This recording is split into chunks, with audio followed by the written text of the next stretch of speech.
curious, completely unrelated to anything important. Is there any reason why you've been rocking the American flag all year? I don't know. I think nowadays everybody's fed into a lot of media, and I'm not getting political, but I know I see it all the time. Just people not really being unified and being American, being proud to be American. So I just wear it just to show that it doesn't matter where you're from, what kind of person you are. You're an American. You're an American citizen. You can have patriotism without it being racist or a bad thing. So I feel like it's a very good thing. I've had family vets.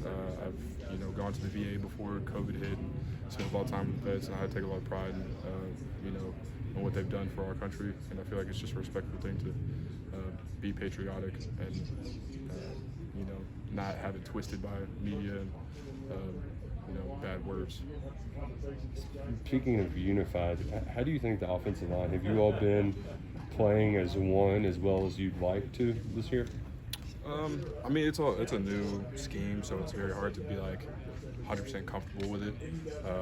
But in terms of like chemistry, I feel like we're all very comfortable with each other, and we have trust and faith in each other and getting the job done.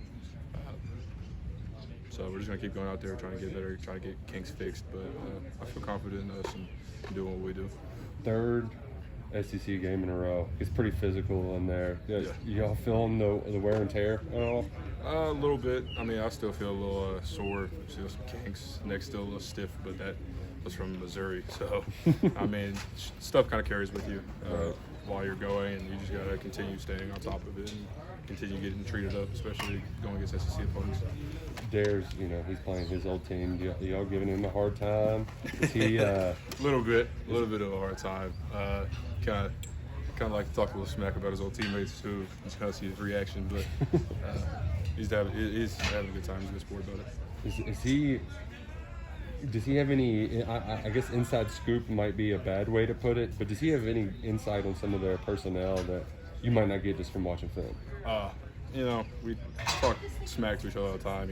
We're adults around here, so we can really give each other some flack and have at it with each other. So we kind of do the same with their teammates, but it's not like we're talking anything bad about those guys. So we're just having fun, getting ready and prepared for this game.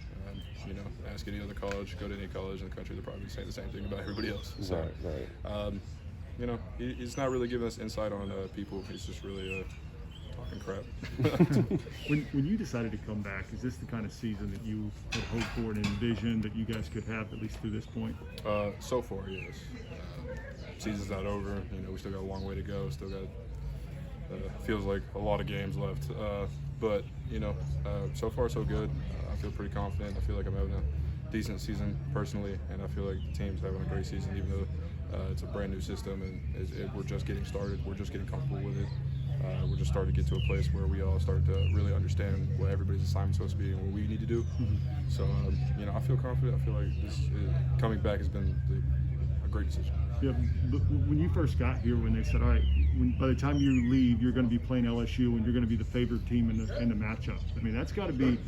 That's quite a growth of a program since.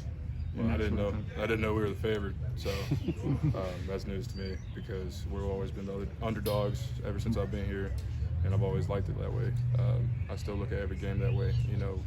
A lot of the games we play, we never really had the respect we've been given. Even after the Florida game, we still didn't get our respect. So, I think that's still the mindset of a lot of people in the country, and I feel like I'm going to keep that on our shoulders, and I know the linemen are going to too. And just keep going out there and showing what we do. How does the offense? What do y'all have to do to crank it up a few notches to kind of take that next step? Just focus on details, hammer out details. A lot of small things, especially with Coach Cohen's offense. Everything has a purpose. Every little intricate step, every minute block, everything has its purpose. And if one thing's out of whack, it kind of throws a lot of it off. So, we're just going to be focused on working those out, getting it right, getting ready, and continue being physical. That's what we do up front on the line, and showing everybody, we got fight in us too. We got some dog. That's what we keep doing. Speaking of blocks, what did you think of Cavasier's block? Loved it. Loved it.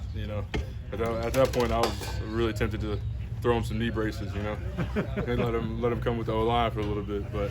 You know, I loved it. I loved the energy. I loved the juice. I mean, all week we were talking about, you know, getting out there and you know, Smoke getting out there with speed, cracking that guy. So he finally did it. So it was good to see. I mean, honestly, during the game I didn't notice, but watching film, I was like, okay, Smoke. Yeah. What jumped out at you when you put the LSU film on to start prep? You know, generally just like always watching film, always that first day of really breaking out a new opponent, you're like, okay, well, what are we gonna do here? You know, it's like, all right, they got big guys, you know, they got speed, they got size, their defense looks pretty good. But after continually watching film, continually watching the defense, you start noticing things. It starts really slowing down for you. But one thing that jumped out to me was their size up front, and they can move pretty well. So I feel like, you know, just hammering all week is just good hand placement, good head placement. You know, really just getting on a guy, just staying on them. Their backs have good speed. Their linebackers have really good speed, and just making sure we're in position, you know, wherever we need to be. Yeah, Coach Stoops talks all the time about staying humble. When you guys are 5-0, realistically, how difficult is it to stay humble when you're undefeated? It's not. I mean, it's every game can go either way. You know, it's never just like we're gonna go out there and steamroll a team. You know, one bad play can, you know, change the whole momentum of it. You know, that blocked field goal, return for a touchdown, that changed the whole game. You know, it could have been a different story if they made the field goal and then marched down and scored or something. So it's not very hard for me personally to sit back and say, you know, like, we still got work we got to do. We're not perfect. You know, we're not like we're not the best team. We're not ranked #1. We don't have, you know, guys who can literally run 4.4s who are 3.30. No, we're not the best. So we have a lot of room to grow, a lot of room to work, and we still got to just keep our heads down and keep going. Do you think that's the general mindset of the team? I mean, this week people have been getting a lot of pats on the back, I'm sure. One thing that coaches told us, pats on the back can turn to boos behind your back, basically. Real quick, you know, especially if one bad thing happens or certain things happen. Like even with some of the games where we had a lot of fumbles, you know, even though we won, people were still saying, oh, you should have won. There was so many turnovers. What's Kentucky doing with all the turnovers? People were talking all this and that. I mean, even though we won, you know. So, you know, we'll take it, but it's not like we're going to be happy about it, you know. All right, appreciate it.